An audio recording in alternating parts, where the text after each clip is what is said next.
പരാജയ ഭീതിയിൽ വിറളി പൂണ്ടിട്ടാണ് കോട്ടയം ജില്ലയിലെ ബി.ജെ.പിയുടെ സ്ഥാനാർത്ഥികളായിട്ടുള്ള ശ്രീ PC ജോർജും അദ്ദേഹത്തിന്റെ മകൻ ഷോൺ ജോർജും കേരള കത്തോലിക്ക സഭയ്ക്കെതിരെ, മെത്രാന്മാർക്കെതിരെ, ദീപിക പത്രത്തിനെതിരെ നിരന്തരമായ അധിക്ഷേപ വർഷം ചൊരിയുന്നത്. ഏറ്റവും പരമപ്രധാനമായ സ്ഥാനങ്ങൾ വഹിക്കുന്ന ഈ മത മേലധ്യക്ഷന്മാരെ പത്രത്തിന്റെ എഡിറ്റോറിയലുമായി ബന്ധപ്പെട്ട് കൂട്ടിക്കെട്ടി ഏറ്റവും മ്ലേച്ഛമായ രീതിയിൽ അച്ഛനും മകനും കൂടി ചേർന്ന് ഒരു വിഭാഗം ആളുകളെ അതിക്രൂരമായി ആക്രമിച്ചുകൊണ്ടിരിക്കുകയാണ്. ഒരു കാരണവശാലും കേരളത്തിലെ പൊതുസമൂഹം ഇതൊരു ജാതിയോ മതമോ ആയി ബന്ധപ്പെട്ടിട്ടുള്ളൊരു വിഷയമല്ല. ഒരാളുകളും കേരളത്തിലെ പൊതുസമൂഹം ഇത് അംഗീകരിക്കില്ല. ബി.ജെ.പി. സംസ്ഥാന ദേശീയ കമ്മിറ്റിയുടെ നിലപാട് ഇത് തന്നെയാണോ എന്നറിയാൻ ഞങ്ങൾക്ക് താല്പര്യമുണ്ട്. ഈ വിവാദങ്ങൾക്ക് എല്ലാം പിന്നിൽ നമ്മൾക്കറിയാം FCRA-യുമായി ബന്ധപ്പെട്ടിട്ടുള്ള പാർലമെന്റിൽ അവതരിപ്പിക്കാനിരുന്ന അമെൻമെന്റാണ്. ഈ തെരഞ്ഞെടുപ്പിന്റെ വലിയ ചൂടിലും തെരഞ്ഞെടുപ്പിന്റെ പ്രവർത്തനങ്ങളിലും ഞാനടക്കമുള്ള MP-മാരോട് പാർലമെന്റിൽ എത്തിച്ചേരണമെന്ന് അഖിലേന്ത്യാ കോൺഗ്രസ് കമ്മിറ്റിയുടെ ജനറൽ സെക്രട്ടറി, സംഘടനാ ചുമതല വഹിക്കുന്ന ശ്രീ KC വേണുഗോപാൽ പറഞ്ഞതിന്റെ അടിസ്ഥാനത്തിൽ ഞങ്ങൾ അവിടെ എത്തുകയും ശക്തമായ പ്രതിഷേധം പാർലമെന്റിന്റെ അകത്തും പുറത്തും പ്രതിപക്ഷ സംഘടനകൾ കോൺഗ്രസിന്റെ നേതൃത്വത്തിൽ നടത്തുകയും പാർലമെന്റിന്റെ അകത്ത് സഭാ നടപടികൾ അടിയന്തര പ്രമേയം നൽകി സ്തംഭിപ്പിച്ചതിന് ശേഷം ന്യൂനപക്ഷ വകുപ്പ് മന്ത്രി ഇത് മാറ്റിവെക്കുന്നുവെന്ന് പറഞ്ഞതിന് ശേഷമാണ് ഞങ്ങളത് അവസാനിപ്പിച്ചത്. ഞങ്ങളിത് പറയാനുള്ള കാരണം ഇന്ത്യയിലെമ്പാടും ബി.ജെ.പി. നിരന്തരമായ ന്യൂനപക്ഷ വേട്ട നടത്തിക്കൊണ്ടിരിക്കുകയാണ്. വഖഫ് ഭേദഗതി നിയമവുമായി ബന്ധപ്പെട്ട് നടത്തിയ പ്രസ്താവനകൾ, വഖഫുമായി ബന്ധപ്പെട്ട് നടത്തിയ നിയമനിർമ്മാണവുമായി ബന്ധപ്പെട്ട് ഇന്ത്യയിലെ 240-ലധികം വരുന്ന MP-മാർ, പ്രതിപക്ഷ നിരയിൽ നിന്നുള്ള MP-മാർ ശക്തമായി വഖഫ് ഭേദഗതി നിയമത്തെ എതിർത്തിരുന്നു. ആ വഖഫ് ഭേദഗതിയുമായി ബന്ധപ്പെട്ടും ദീപിക പത്രം, വ്യക്തിപരമായി എനിക്കെതിരെയും എല്ലാം എഡിറ്റോറിയൽസ് എഴുതിയിട്ടുണ്ട്. ഒരു മാധ്യമ സ്ഥാപനത്തിന് അത് എഴുതാനുള്ള സ്വാതന്ത്ര്യം ഈ നാട്ടിലില്ലേ? അന്ന് വഖഫ് ഭേദഗതി വന്നപ്പോൾ ഞങ്ങൾ പറഞ്ഞൊരു കാര്യമാണ്, ചർച്ച് ബില്ല് വരും. ചർച്ച് ബില്ല് എന്ന് പറയുന്നത് ക്രൈസ്തവരെ ലക്ഷ്യമിട്ടിട്ടുള്ളതാണ്. ചർച്ച് ബില്ലിന് സമാനമായ FCRA അമെൻമെന്റ് ആണ് ഇപ്പോൾ നടന്നിട്ടുള്ളത്. അക്കാലത്ത് ഓർഗനൈസറിൽ വന്ന ഒരു ലേഖനത്തിൽ പറഞ്ഞത് ഇന്ത്യയിൽ 2.25% ക്രൈസ്തവ സമൂഹത്തിന് 30% വരുന്ന വിദ്യാഭ്യാസ സ്ഥാപനങ്ങളും കണ്ണായ ഭൂമിയും കെട്ടിടങ്ങളും അസറ്റ്സും ഉണ്ട് എന്നുള്ളതാണ്. അപ്പൊ അടിസ്ഥാനപരമായി സംഘപരിവാർ, RSS, BJP ശക്തികൾ അവര് ഇന്ത്യയെ ഒരു മതരാഷ്ട്രമാക്കാൻ വേണ്ടി നിരന്തരമായി നടത്തുന്ന ശ്രമങ്ങളിൽ അടുത്ത ഘട്ടം എന്ന് പറയുന്നത് ക്രൈസ്തവർക്ക് നേരെയാണ്. ഇത് നിരന്തരമായി പറഞ്ഞുകൊണ്ടിരിക്കുന്ന ആളുകളാണ് കോൺഗ്രസ്. അതിന്റെ ഏറ്റവും ഒടുവിലത്തെ ഉദാഹരണമാണ് ഞാൻ നേരത്തെ പറഞ്ഞതുപോലെ പരാജയ ഭീതി കൊണ്ടും ക്രൈസ്തവരെ ഭീഷണിപ്പെടുത്തി, മതമേലധ്യക്ഷന്മാരെ ഭീഷണിപ്പെടുത്തിക്കൊണ്ട്, ഇതെല്ലാം ഇവരുടെ വല്ല തറവാട്ടി സ്വത്തുമല്ലാണ്, നിരന്തരമായ ഭീഷണി ഇവരെ പെടുത്തി. എന്നിട്ട് പറയുകയാണ്, രാജീവ് ചന്ദ്രശേഖർ ജി, ഞാനും എൻ്റെ അപ്പനും ചേർന്ന് ഇടപെട്ടതുകൊണ്ട് ഇന്ന് ക്രൈസ്തവർ ഈ രാജ്യത്ത് സുരക്ഷിതരാണ്. എടോ, ഒരു രാജ്യത്ത് 60 വർഷം ഇന്ത്യൻ നാഷണൽ കോൺഗ്രസ് ഭരിച്ചപ്പോൾ ന്യൂനപക്ഷങ്ങൾക്ക് യാതൊരു തരത്തിലുമുള്ള പ്രൊട്ടക്ഷന്റെയും ആവശ്യം ഉണ്ടായിരുന്നില്ല. അവര് സംരക്ഷിച്ച് അവര് സേഫ് ആയിരുന്നു, സെക്യൂർ ആയിരുന്നു. എന്നാൽ FCRAയിൽ വരുന്ന അമെൻമെന്റോടുകൂടി ഉണ്ടാകാൻ പോകുന്ന പ്രത്യാഘാതങ്ങൾ, FCRA നിയമം അമെൻഡ് ചെയ്യുന്നു. കോൺഗ്രസിന്റെ കാലത്തും UPയുടെ കാലത്തും ഇത് അമെൻഡ് ചെയ്തിട്ടുണ്ട്.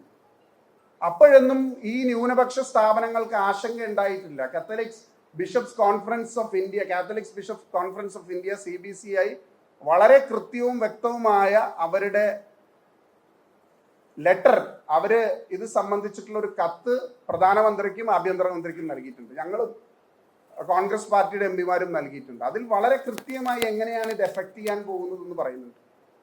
എങ്ങനെയാണ് ഇത് എഫക്ട് ചെയ്യുന്നതെന്ന് പറഞ്ഞാൽ, കേരളത്തിലും ഇന്ത്യയിലും നടക്കുന്ന നക്സൽ ബാധിത ട്രൈബൽ മേഖലയിലുള്ള നോർത്ത് ഇന്ത്യൻ സ്റ്റേറ്റ്സിൽ നടത്തപ്പെടുന്ന സ്കൂളുകൾ, ആതുര സേവന രംഗത്തെ സ്ഥാപനങ്ങൾ, ചാരിറ്റി ഹോംസ്, കാരുണ്യ ഭവനങ്ങൾ, മുതിർന്ന പൗരന്മാർക്ക് താമസിക്കാനുള്ള ഓൾഡ് ഏജ് ഹോമുകൾ, പെൺകുട്ടികളുടെ വിദ്യാഭ്യാസത്തിനുള്ള സ്ഥാപനങ്ങൾ, ഇങ്ങനെയുള്ള സ്ഥാപനങ്ങളെല്ലാം നടത്തുന്ന ഫോറിൻ ഫണ്ട് റിസീവ് ചെയ്യുന്ന ഫോറിൻ കോൺട്രിബ്യൂഷൻ റെഗുലേഷൻ ആക്ട്, അതിൽ വരുത്തുന്ന ഭേദഗതി ആ കൺസേൺഡ് അതോറിറ്റിക്ക് എങ്ങനെ വേണമെങ്കിലും അത് റിന്യൂ ചെയ്ത് കൊടുക്കാം, റിന്യൂ ചെയ്യാതെ ഇരിക്കാം. ആ റിന്യൂവലിൽ വീഴ്ച വരുത്തിയാൽ ആ സ്ഥാപനങ്ങൾ ഗവൺമെന്റിന്റെ കൺട്രോളിലാവുമെന്നാണ് പറയുന്നത്. 2021 ഡിസംബർ മാസത്തിൽ മിഷണറീസ് ഓഫ് ചാരിറ്റി എന്ന് പറയുന്ന മദർ തെരേസ സിസ്റ്റേഴ്സിന്റെ സ്ഥാപനങ്ങൾ, കൽക്കട്ടയിൽ ആരംഭിച്ച കുഷ്ഠരോഗികളുടെ ഇടയിൽ പ്രവർത്തിച്ച ഭാരത് രത്ന അവാർഡ് ലഭിച്ച അമ്മ മദർ തെരേസയുടെ സ്ഥാപനങ്ങളായ മിഷണറീസ് ഓഫ് ചാരിറ്റി അവരുടെ FCRA ലൈസൻസ് ക്യാൻസൽ ചെയ്തല്ലോ. അന്ന് ഞാൻ MP എന്നുള്ള രീതിയിൽ ആഭ്യന്തരമന്ത്രിക്ക് കത്ത് എഴുതിയിരുന്നു. നിങ്ങൾ പറയുന്നത് ഇത് ആന്റി നാഷണൽ ആക്ടിവിറ്റീസ് തടുക്കാൻ വേണ്ടിയാണ്, നന്നായി നടക്കുന്ന സ്ഥാപനങ്ങൾ പേടിക്കേണ്ട ആവശ്യമില്ല എന്ന് പറയുമ്പോൾ, സ്റ്റേറ്റ് ബാങ്ക് ഓഫ് ഇന്ത്യയുടെ പാർലമെന്റ് സ്ട്രീറ്റ് ബ്രാഞ്ചിലാണ് FCRA റിസീവ് ചെയ്യേണ്ട എല്ലാ സ്ഥാപനങ്ങളും ഇപ്പോൾ അക്കൗണ്ട് തുറക്കേണ്ടത്. അത് വളരെ ട്രാൻസ്പെറന്റ് ആയിട്ടുള്ള ഒരു സിസ്റ്റമാണ്. ആ സിസ്റ്റത്തിലൂടെ പണം വരുന്നത് ഗവൺമെന്റിന് മോണിറ്റർ ചെയ്യാം. അതെങ്ങനെയാണ് വിനിയോഗിക്കുന്നത് എന്ന് അവർക്ക് ലീഗലൈസ്ഡ് മാനറിൽ അത് ചെക്ക് ചെയ്യാം. പക്ഷെ റിന്യൂവൽ നടന്നില്ല എങ്കിൽ, സാങ്കേതിക കാരണങ്ങളാൽ ഏതെങ്കിലും തരത്തിൽ റിന്യൂവൽ നടന്നില്ല എങ്കിൽ, അത് ഈ അതോറിറ്റിക്ക് തന്നെ അത് തടുക്കാമല്ലോ. BJP നിയന്ത്രിക്കുന്ന സ്ഥലങ്ങളിൽ അവർക്ക് ഇടപെട്ട് അത് നിയന്ത്രിക്കാൻ കഴിയും.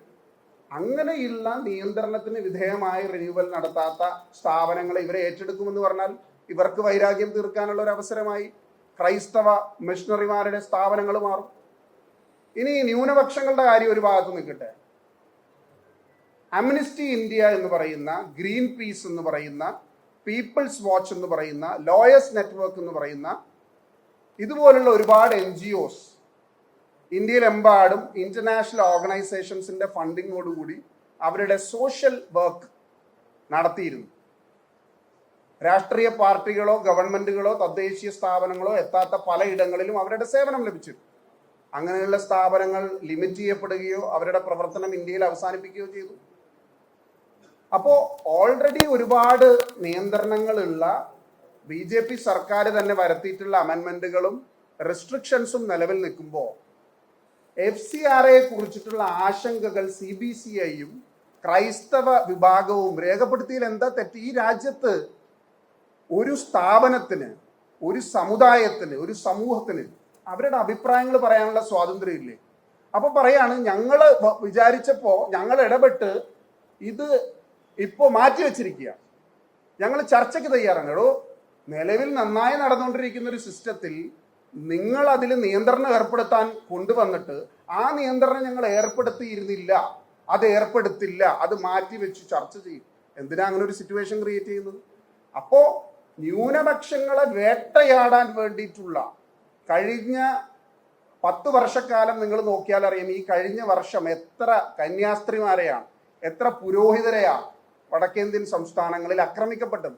എത്ര പള്ളികളിലാണ് കുർബാന നടത്താനും ക്രിസ്മസ് ആരാധന നടത്താനും സാധിക്കാതെ പോയത്. അവിടെയെല്ലാം BJP അപ്പോൾ തന്നെ കുറച്ച് ആളുകൾ ഇവിടെ നിന്ന് അങ്ങോട്ട് പോകും, അവിടെ പോയി ചന്ദ്രശേഖർ ജിയെ കാണും, അവിടെ പോയി കിരൺ റിജ്ജു ജിയെ കാണും, എന്നിട്ട് നന്ദി മോദി എന്ന് പറയുന്ന ഒരു പരിപാടി ഇവിടെ നടത്തുന്നത്. എന്തൊരു പ്രഹസനമാണ് ആ സിനിമയിൽ പറയുന്ന പോലെ, എന്തൊരു പ്രഹസനമാണ് എൻ്റെ സജി. ക്രൈസ്തവ മതമേഖലധ്യക്ഷന്മാരെയും മാധ്യമ സ്ഥാപനങ്ങളെയും വളഞ്ഞിട്ട് ആക്രമിക്കാൻ ശ്രമിച്ചാൽ ഏത് വിധേനയും ഞങ്ങൾ അവർക്ക് സംരക്ഷണം നൽകും. ഒരു കാരണവശാലും ഈ ഗുണ്ടായിസം, ഈ വേട്ട അനുവദിക്കില്ല. മറ്റൊരു സ്റ്റേറ്റ്മെന്റ് ഞാനിപ്പോ സാമൂഹ്യ മാധ്യമങ്ങളിൽ കണ്ടത്, ശ്രീ ഷോൺ ജോർജ് പറയുകയാണ്, അദ്ദേഹത്തിന്റെ പിതാവ് ഉപയോഗിച്ച ഭാഷ നമ്മൾ എന്തായാലും ഇവിടെ മൈക്കിൽ പറയാൻ ഉദ്ദേശിക്കുന്നില്ല, പക്ഷെ അദ്ദേഹത്തിന്റെ മകൻ ഷോൺ ജോർജ് പറഞ്ഞ കാര്യം, ദീപിക പത്രം എന്ന് പറയുന്നത് സഭയുടെ പത്രമല്ല, സഭയുടെ അഭിപ്രായമല്ല. അവിടെ ഒരുപാട് പ്രൈവറ്റ് ഇൻവെസ്റ്റേഴ്സ് ഉണ്ട്, സാന്റാ മോണിക്കയുണ്ട്, പ്രൈവറ്റ് പണം മുടക്കുന്ന ആളുകളുണ്ട്, കോൺഗ്രസ് പാർട്ടിയുടെ സംസ്ഥാന വകുപ്പുകൾ അവർക്ക് പരസ്യം കൊടുക്കുന്നുണ്ട്.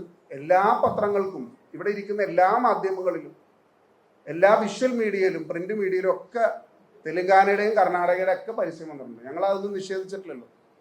അത് വെച്ചിട്ട് പറയാണ് ഞങ്ങൾ അവരെ വേട്ടയാടും എന്നുള്ള ഭീഷണി നടത്തുകയാണ്. അതായത് ദീപിക പത്രത്തിൽ പരസ്യം കൊടുക്കുന്ന സ്ഥാപനങ്ങൾ, അതിൽ ഷെയറുള്ള അതിന്റെ ഇൻവെസ്റ്റേഴ്സ്, അവരെ ഞങ്ങൾ EDയെയും CBIയെയും കൊണ്ട് ഭീഷണിപ്പെടുത്തും എന്നുള്ള ധ്വനിയിലാണ് അദ്ദേഹം സംസാരിക്കുന്നത്.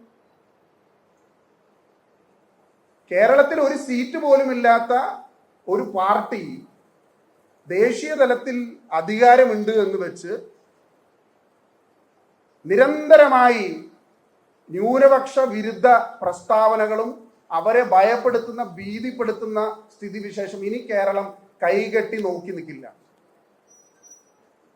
ഇയാളുടെ പ്രധാനപ്പെട്ട ജോലി എന്ന് പറയുന്നത് എവിടെയെല്ലാം കേരളത്തിൽ മുസ്ലിം ക്രൈസ്തവ വിഭജനവും സംഘർഷവും ഉണ്ടാക്കാൻ സാധിക്കുമോ, വർഗീയ പരത്താൻ സാധിക്കുമോ, അതിന് നേതൃത്വം കൊടുക്കുന്ന ഒരു വർഗീയവാദിയാണ് ശ്രീ ഷോൺ ജോർജും ശ്രീ PC ജോർജും.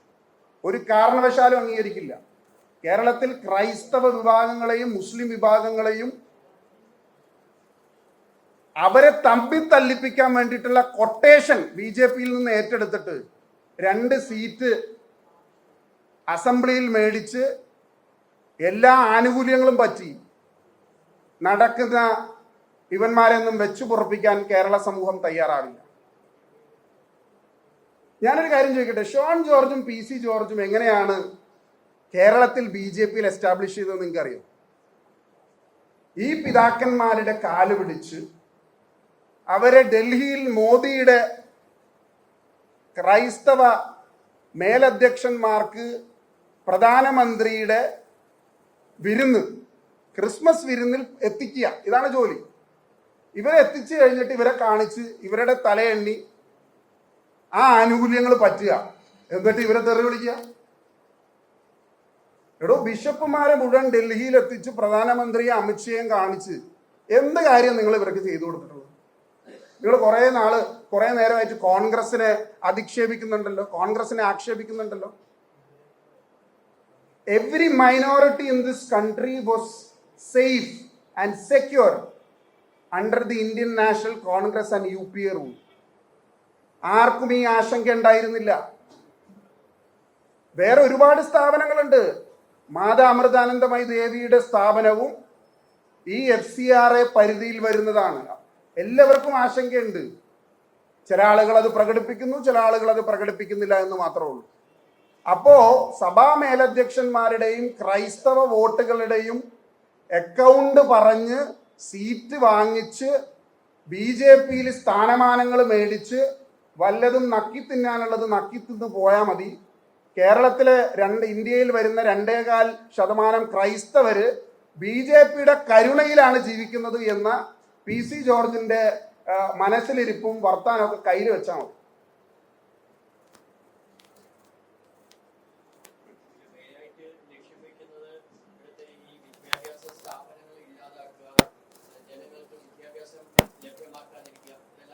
അല്ല, ഇത് കേരളത്തിലെ പ്രശ്നം മാത്രമല്ല. മണിപ്പൂർ സംഘർഷബാധിത പ്രദേശത്ത് ഞാനും ഡീൻ കുര്യാക്കോസും ആദ്യ മാസം തന്നെ പോയിരുന്നു. അവിടെ സെന്റ് ജോസഫ്സ് എന്ന് പറയുന്ന 1984 തുടങ്ങിയ ഒരു സ്ഥാപനമുണ്ട്. ഇംഫാൽ നഗരത്തിന്റെ നടുക്കാണ് മണിപ്പൂര്.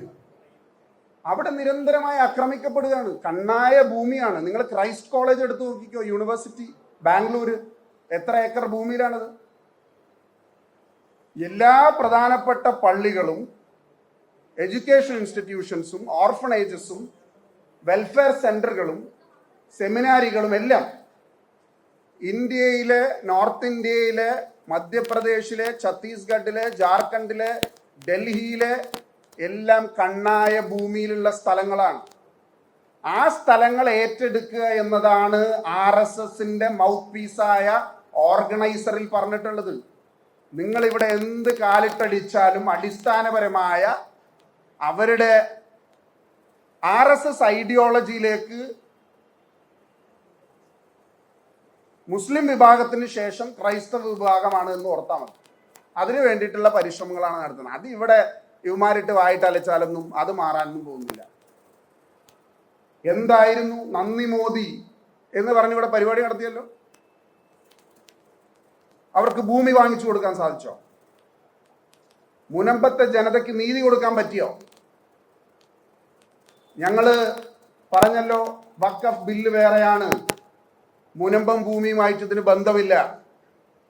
ഞാൻ പാർലമെന്റിൽ പ്രസംഗിച്ചതാണ്. Under what provision, under what section, under what proviso is the Munambam people going to get land എന്ന് ജോർജ് കുര്യൻ ഉണ്ടായിരുന്നു, മറുപടി പറഞ്ഞില്ല. കിരൺ റിജ്ജു മറുപടി പറഞ്ഞില്ല. ഇവിടെ വന്ന് അബദ്ധം പറഞ്ഞു, അത് കഴിഞ്ഞ് അത് തിരുത്തി പറഞ്ഞു 2 ആഴ്ചക്കകം റൂൾസ് ഉണ്ടാക്കി കഴിഞ്ഞതിന് ശേഷം കിട്ടും. ഞാൻ പറഞ്ഞു, will they have to fight the legal battle for their entire lifes? ഹൈക്കോടതിയും സുപ്രീം കോടതിയും കയറി ഇറങ്ങി നടക്കണോ എന്ന് ചോദിച്ചു. ഈ നിയമം ഉണ്ടെങ്കിൽ ഇത് കിട്ടും എന്ന് പറഞ്ഞു. ശ്രീ VD സതീശൻ അതിനെ സംബന്ധിച്ച് കൃത്യമായ അദ്ദേഹത്തിന്റെ സ്റ്റേറ്റ്മെന്റ് പറഞ്ഞിരുന്നു. പക്ഷെ ഇന്നും അവർ സ്ട്രഗിൾ ചെയ്യുകയാണ്. അതിന്റെ കാരണം BJP എന്ന് പറയുന്നത്, കേരളത്തിൽ അവരുടെ അജണ്ട എന്ന് പറയുന്നത് മുസ്ലിങ്ങളെയും ക്രൈസ്തവരെയും തമ്മിൽ തല്ലിപ്പിക്കുക എന്നുള്ളതാണ്. അത് നിരന്തരമായി ഞങ്ങൾ പറഞ്ഞുകൊണ്ടിരിക്കുന്ന കാര്യമാണ്. അത് കേരളത്തിലെ പൊതുസമൂഹത്തിന് മനസ്സിലാകും. FCRA ഭേദഗതിയോടുകൂടി കുറെ ആളുകൾക്കെങ്കിലും അത് മനസ്സിലായി എന്ന് കരുതുകയാണ്. ഇവർ ഒരു ആനുകൂല്യവും കൊടുത്തിട്ടില്ല എന്ന് മാത്രമല്ല, അവര് ഒരു നിയമം കൊണ്ടുവന്നിട്ട് ഇവരെ വരുതിക്ക് വരുത്തി FCRA കിട്ടുന്ന മുഴുവൻ ആൾക്കാരെ ഡൽഹിയിൽ അമിത്ഷായുടെ ഓഫീസിൽ വിളിച്ചു വരുത്തി അവരെ ഭീഷണിപ്പെടുത്തിയിട്ട് ഞങ്ങളുടെ കരുണയിലാണ് ഇത് തരുന്നത്. ഇത്രയും നാള് കോൺഗ്രസും UPM ഭരിച്ചപ്പോൾ ഇങ്ങനെ ഒന്നും ഉണ്ടായിരുന്നില്ലല്ലോ. It was there constitutional right. It is there constitutional right. അവരുടെ മൗലികമായ അവകാശമല്ലേ. അപ്പൊ അത് ഇങ്ങനെ ഭീഷണിപ്പെടുത്തി ഞങ്ങൾ EDയെ കൊണ്ടുവരും, CBI കൊണ്ടുവരും, ഇൻവെസ്റ്ററെ വേട്ടയാടും, അതൊന്നും നടക്കില്ല. അതൊക്കെ കയ്യിൽ വെച്ചാൽ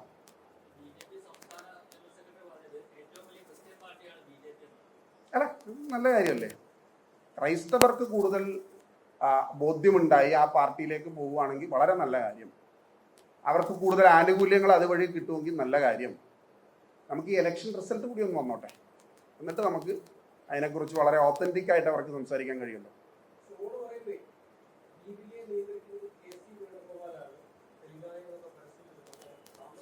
KC വേണുഗോപാലാണ് നിയന്ത്രിക്കുന്നതെങ്കിൽ, അല്ല ഞാൻ പറഞ്ഞത് KC വേണുഗോപാലാണ് നിയന്ത്രിക്കുന്നതെങ്കിൽ എനിക്കെതിരെ ആർട്ടിക്കിളും എഡിറ്റോറിയലും വരില്ലല്ലോ. മുനമ്പം വിഷയത്തിൽ എനിക്കെതിരെ ആർട്ടിക്കിൾ വന്നിട്ടുണ്ടെന്നേ, എഡിറ്റോറിയൽ വന്നിട്ടുണ്ട് പേര് വെച്ചിട്ട്. ഈ തെരഞ്ഞെടുപ്പ് കാലത്ത് തെലങ്കാന സ്റ്റേറ്റിന്റെ പരസ്യം ഒരുപാട് മാധ്യമങ്ങൾക്ക് ലഭിച്ചിട്ടുണ്ട്. വിഷ്വൽസിനും കിട്ടിയിട്ടുണ്ട്, പ്രിന്റിനും കിട്ടിയിട്ടുണ്ട്. ഞങ്ങൾക്ക് കൊടുക്കാൻ പറ്റുന്ന സ്ഥലത്ത് എല്ലാത്തിനും ഞങ്ങൾ കൊടുത്തിട്ടുണ്ട്. അത് KC വേണുഗോപാൽ സംഘടനാ ജനറൽ സെക്രട്ടറി എന്നുള്ള രീതിയിൽ അദ്ദേഹത്തിന്റെ സ്വാധീനം ഉപയോഗിച്ചിട്ടുണ്ട്. എന്താ തെറ്റെന്താ?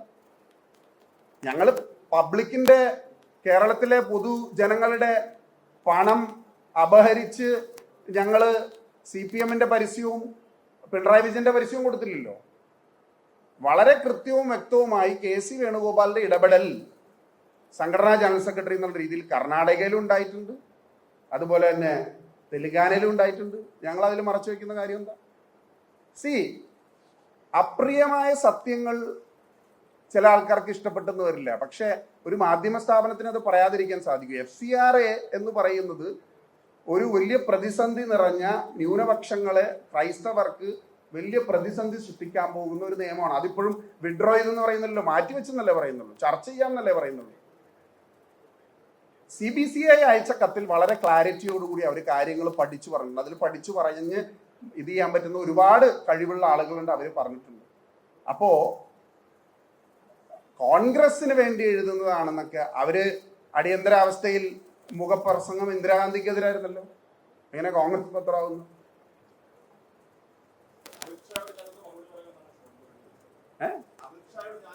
അമിത്ഷാ ഒന്നും അറിഞ്ഞിട്ടുണ്ടാവില്ല. നിങ്ങൾ എന്തേ പറഞ്ഞു?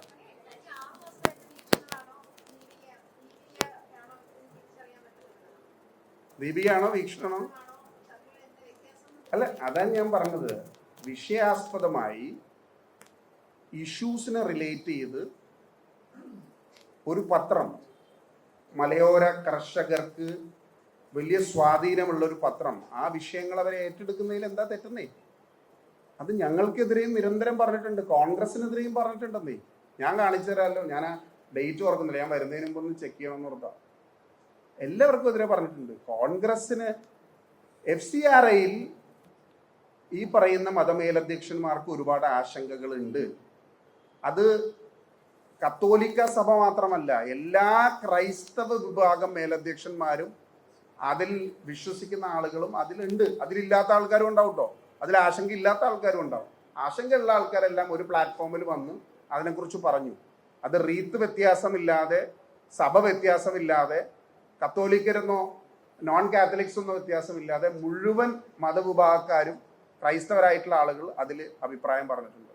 അത് തെറ്റുണ്ടെന്ന് എനിക്ക് തോന്നുന്നില്ല. ഞാൻ പറഞ്ഞു, ഞാനതിൻ്റെ ടെക്നിക്കാലിറ്റീസ് എല്ലാം പറഞ്ഞല്ലോ. എന്തുകൊണ്ടാണ് അത് എതിർക്കപ്പെടേണ്ടത്, എന്തുകൊണ്ടാണ് അത് ആ അമെൻമെന്റ് വരാതിരിക്കേണ്ടതിൻ്റെ, അത് ചർച്ച ചെയ്യല്ല, അത് വിഡ്രോ ചെയ്യാൻ തയ്യാറാവണം. BJP സർക്കാർ അത് വിഡ്രോ ചെയ്യാൻ തയ്യാറാവണം.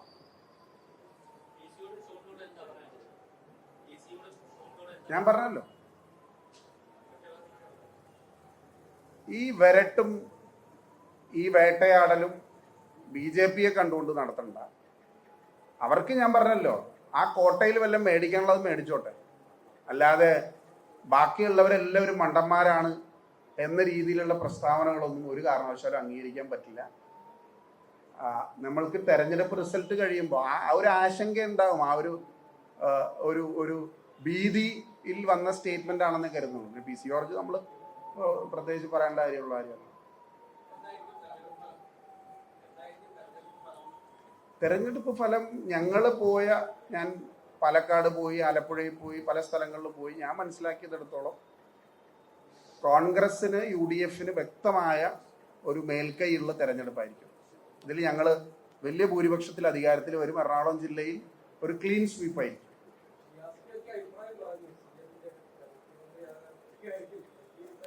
അല്ല, കോൺഗ്രസ് പാർട്ടിക്ക് അത് നിങ്ങൾ പുള്ളിനെ പെടുത്തിയതാ. അല്ല, നിങ്ങള് അവരും എതിരല്ല പറഞ്ഞത്. അവര് പറഞ്ഞത് ഞാൻ പറയാൻ പോകുന്നതാണ് അവര് പറഞ്ഞത്. അതായത് കോൺഗ്രസ് പാർട്ടിയുടെ CMനെ തീരുമാനിക്കുന്നത് ഒരു പ്രൊസീജിയറാണ്. പാർലമെന്ററി പാർട്ടി കൂടി കഴിയുമ്പോൾ പാർലമെന്ററി പാർട്ടിയുടെ അഭിപ്രായം അനുസരിച്ചിട്ട് അവരത് ഹൈക്കമാൻഡിനെ ഏൽപ്പിക്കും. ഹൈക്കമാൻഡ് ആ അഭിപ്രായം പറയും. അതിൽ ഞങ്ങൾക്ക് ഒരു ആശങ്കയില്ല. നിങ്ങൾ വിചാരിക്കുന്ന പോലെ ഒരു ആശങ്ക, നിങ്ങൾക്ക് വാർത്തയ്ക്കുള്ള അധികം സ്കോപ്പ് ഉണ്ടാവില്ല. കാരണം വളരെ പെട്ടെന്നായിരിക്കും തീരുമാനങ്ങൾ വരുന്നത്. നിങ്ങൾ അതോർത്ത് യാതൊരു ആശങ്കാകുലരാവേണ്ട കാര്യമില്ല. നല്ല ഒരു മുഖ്യമന്ത്രിയെ കേരളത്തിൽ നിന്ന് ഞങ്ങൾ നൽകും. കോൺഗ്രസ് പാർട്ടിയുടെ ഒരു മുഖ്യമന്ത്രി ഉണ്ടാവും. എറണാകുളം കേരളത്തിലല്ലേ? ഞാൻ പറഞ്ഞല്ലോ, കേരളത്തിൽ നിന്നൊരു മുഖ്യമന്ത്രി ഉണ്ടാവുമെന്ന് ഞാൻ പറഞ്ഞു. We have A procedure. ആ പ്രൊസീജിയർ അനുസരിച്ച് നടക്കും. അത് എനിക്കോ നിങ്ങൾക്കോ പറയാൻ പറ്റില്ലെന്നേ. എനിക്കും പറയാൻ പറ്റില്ല, നിങ്ങൾക്കും പറയാൻ പറ്റില്ല. എൻ്റെ വ്യക്തിപരമായ ആഗ്രഹങ്ങൾക്ക് ഒരു പ്രസക്തിയില്ല. എനിക്ക് ഒരുപാട് ആഗ്രഹങ്ങളുണ്ട്. എനിക്ക് തന്നെ ആഗ്രഹം ഉണ്ടായിരുന്നു, പക്ഷെ പറ്റിയില്ലല്ലോ. വ്യക്തിപരമായി നമുക്ക് എല്ലാവർക്കും ആഗ്രഹങ്ങൾ ഉണ്ടാവില്ല, അതിലെന്താ തെറ്റ്? എനിക്കും ഉണ്ട് വ്യക്തിപരമായ ആഗ്രഹം. പക്ഷെ നിങ്ങൾ ഇഷ്ടപ്പെടുന്ന ഒരാൾ വരും, പേടിക്കണ്ട. അതും പറയാൻ പറ്റില്ല. ഞാൻ കാര്യമായിട്ടാണ് അതും പറയാൻ പറ്റും. ശ്രീ രാഹുൽ ഗാന്ധിക്ക് കൃത്യമായ കാഴ്ചപ്പാടുണ്ട് ഇതിനെക്കുറിച്ച്. അദ്ദേഹം കേരളത്തിലെ പല ക്യാമ്പയിനുകളും, ഇന്ദിരാ ഗ്യാരണ്ടി അടക്കം പല ക്യാമ്പയിനുകളും സ്ട്രാറ്റജീസും ഡെവലപ്പ് ചെയ്യുന്നതിൽ രാഹുൽ ഗാന്ധിക്ക് നേരിട്ട് പങ്കുണ്ട്. അദ്ദേഹത്തിന് എല്ലാവരുടെയും പേരെടുത്തറിയാം. അദ്ദേഹത്തിന് എല്ലാവരെ കുറിച്ചും വ്യക്തമായ കാഴ്ചപ്പാടുണ്ട്. അതുകൊണ്ട് തന്നെ അതിലൊന്നും ഒരു ക്ലാരിറ്റി കുറവുണ്ടാവില്ല. ഞങ്ങള് 100 എക്സ്പെക്ട് ചെയ്യുന്നത്. ഇപ്പം നമ്മൾ വെറുതെ നമ്മൾ 4-ാം തീയതി വരെ എന്ത് വേണമെങ്കിലും പറയാമല്ലോ. പക്ഷെ ഞാൻ അങ്ങനെ പറയുന്ന ഒരാളല്ല. ജനങ്ങൾ എങ്ങനെയാണ് വോട്ട് ചെയ്തതെന്ന് നമുക്ക് ആർക്കും അറിയില്ല. ഞങ്ങൾ പോയ ഒരു ട്രെൻഡ്, സാധാരണക്കാരായിട്ടുള്ള ആളുകൾ അവര് ഒരു മാറ്റം ആഗ്രഹിച്ച് വോട്ട് ചെയ്തിട്ടുണ്ട്. അത് ഏതായാലും BJPക്കല്ല, അത് കോൺഗ്രസിന് UDFന് അനുകൂലമാണെന്നാണ് ഞങ്ങൾ കരുതുന്നത്. അത് വെച്ചിട്ട് ഞാൻ പറഞ്ഞല്ലോ, എറണാകുളം ജില്ലയുടെ ഒരു 14 ഔട്ട് ഓഫ് 14 ആണ് ഞങ്ങൾ എക്സ്പെക്ട് ചെയ്യുന്നത്. എന്ന് പറഞ്ഞതുപോലെ ആ പ്രതിഫലനം ഞങ്ങൾക്ക് വളരെ കുറച്ച് സീറ്റ് ഉണ്ടായിരുന്നു തിരുവനന്തപുരത്തും കൊല്ലത്തും ആലപ്പുഴയിലൊക്കെ ഉണ്ടാവും. പത്തനംതിട്ട, ഇടുക്കി പോലുള്ള ജില്ലകളിൽ വലിയ സ്വീപ്പ് ഉണ്ടാകും. അപ്പോൾ ഞങ്ങൾക്ക് അനുകൂലമായൊരു സർക്കാർ നല്ല ഭൂരിപക്ഷത്തോടു കൂടി 100+ സീറ്റ്സ് വരും എന്നാണ് ഞങ്ങൾ പ്രതീക്ഷിക്കുന്നത്.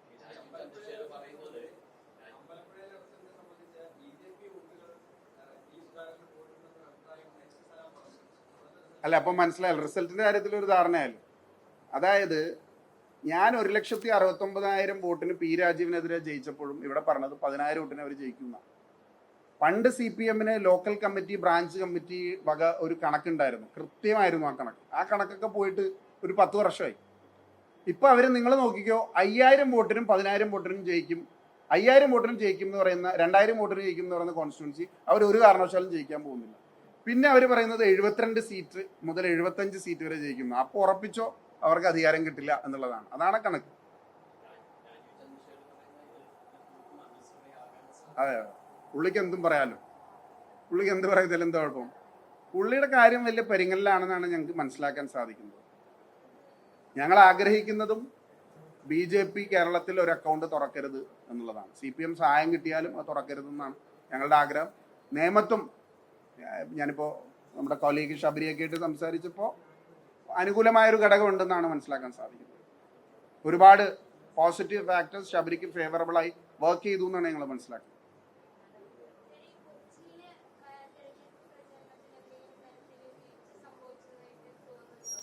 കൊച്ചിയിലെ ഏതോ ഒരു ചാനല് വീഴ്ച സംഭവിച്ചതായിട്ട് പറഞ്ഞു കഴിഞ്ഞാൽ, ഞങ്ങളുടെ ജില്ലാ കോൺഗ്രസ് കമ്മിറ്റിയുടെ അധ്യക്ഷൻ മത്സരിക്കുന്ന സീറ്റിൽ എങ്ങനെയാണ് പാളിച്ചകൾ പറ്റുന്നത്? ഒന്ന്, അദ്ദേഹം സംഘടനാ പ്രവർത്തനം അറിയാത്ത ആളാണ്, ആയിരിക്കണം. 4 വർഷമായിട്ട് അദ്ദേഹം ജില്ലയിൽ അദ്ദേഹം നിയമിച്ച മണ്ഡലം പ്രസിഡന്റുമാരും ബ്ലോക്ക് പ്രസിഡന്റുമാരുമാണ്. ഒന്നും. രണ്ടാമത്തത്, അദ്ദേഹം KSU യൂത്ത് കോൺഗ്രസിലൂടെ വന്ന ആളാണ്.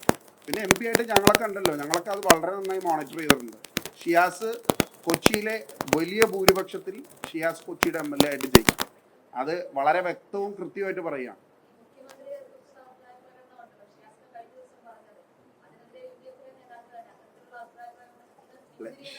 ഷിയാസിനൊരു ശൈലിയുണ്ട്, ഞങ്ങൾ പറഞ്ഞിട്ടൊന്ന് അതൊന്ന്. ഷിയാസിനി ഇനി DCC പ്രസിഡന്റ് മാത്രമല്ല MLA കൂടി ആവുമ്പോൾ കുറച്ചും കൂടി അത് ശ്രദ്ധിക്കണമെന്ന് ഞങ്ങൾ പറഞ്ഞിട്ടുണ്ട്. പക്ഷെ ഷിയാസിന് ഒരു, ഞങ്ങൾ KSUവിൽ വന്ന ഒരു വഴി ഞങ്ങൾ ആലോചിക്കുമ്പോൾ, ഇത് SFIക്കാർക്ക് എവിടെ ഞങ്ങൾ അടിക്കാൻ സാധ്യതയുണ്ടോ അവിടെ വരെ പോയിട്ട് ഷിയാസ് ഈ പ്രസംഗം നടത്തുന്നു. ഞങ്ങൾ പലപ്പോഴും തലനാരിഴക്കെതിരെ ഇതായിട്ട് രക്ഷപ്പെട്ടു പോകുന്ന ആൾക്കാർ, അക്യൂസാറ്റി എന്നൊക്കെ. അപ്പോൾ ഷിയാസിൻ്റെ ഒരു ശൈലിയാണത്. അത് ഞങ്ങളുടെ പ്രവർത്തകർക്ക് ഭയങ്കര ഇഷ്ടപ്പെട്ട ഒരു ശൈലിയാണ്. അത് ഷിയാസ് കണ്ടിന്യൂ ചെയ്യുന്നുണ്ട്. പക്ഷെ കുറച്ചൊന്ന് കൺട്രോൾ ചെയ്യാൻ ഞങ്ങൾ പറഞ്ഞിട്ടുണ്ട്.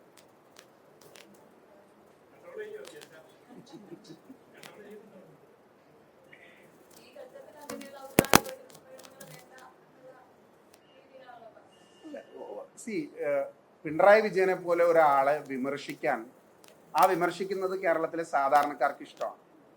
അതൊരു ജില്ലാ കോൺഗ്രസ് കമ്മിറ്റിയുടെ അധ്യക്ഷൻ എന്നുള്ള രീതിയിൽ അദ്ദേഹം പാർട്ടിയുടെ ചുമതല ഏറ്റെടുത്തപ്പോൾ, നിങ്ങൾ 14 ജില്ലയിലും വെച്ച് നോക്കിക്കോ, ഏറ്റവും കൂടുതൽ സമരങ്ങൾ നടത്തിയിട്ടുള്ളത്, ഏറ്റവും കൂടുതൽ DCCയായി ബന്ധപ്പെട്ട സാംസ്കാരിക പരിപാടികൾ നടത്തിയിട്ടുള്ളത് എല്ലാം ഷിയാസാണ്. അപ്പോൾ ഷിയാസ് അത് പല വിഷയത്തിൻ്റെയും വ്യാപ്തിയുടെ അടിസ്ഥാനത്തിൽ, ഇന്ദിരാമ കോതമംഗലത്ത് മരണപ്പെട്ടപ്പോൾ ആ ബോഡിയായിട്ട് ഷിയാസായിരുന്നു മുന്നിൽ ഡീനിൻ്റെ കൂടെ ഉണ്ടായിരുന്നു. ഇവിടെ മത്സ്യത്തൊഴിലാളികളുടെ വിഷയം വന്നപ്പോൾ ഷിയാസാണ് മുന്നിലുണ്ടായിരുന്നത്. ഇവിടെ പല ക്രിട്ടിക്കൽ വിഷയങ്ങളിലും ഷിയാസ് നിലപാട് സ്വീകരിച്ചിട്ടുണ്ട്. അപ്പൊ ഷിയാസ്, ഞാൻ പറഞ്ഞല്ലോ, ഷിയാസ് നമ്മൾ പീപ്പിൾസ് റെപ്രസെൻറ്റേറ്റീവ് ആകുമ്പോൾ അതൊരു മറ്റൊരു ചുമതലയാണ്. രാഷ്ട്രീയം മാറി 4-ാം തീയതി കഴിഞ്ഞാൽ ഷിയാസ് കൊച്ചിയിലെ എല്ലാ ആളുകളുടെയും ജനപ്രതിനിധിയാണ്. അപ്പൊ ആരെയും വേദനിപ്പിക്കാതെ ഷിയാസ് പോകും. ആ മാറ്റം നിങ്ങൾക്ക് 4-ാം തീയതിക്ക് ശേഷം ഫീൽ ചെയ്യും.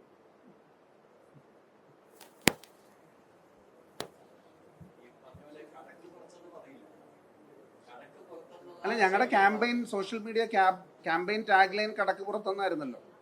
ആരോഗ്യ മേഖലയിലെ, ശബരിമലയിലെ സ്വർണ്ണക്കള്ളന്മാർ കടക്ക് പുറത്ത്, അമ്പലക്കള്ളന്മാർ കടക്ക് പുറത്തൊന്നായിരുന്നു ഞങ്ങളുടെ സോഷ്യൽ മീഡിയ ക്യാമ്പയിൻ.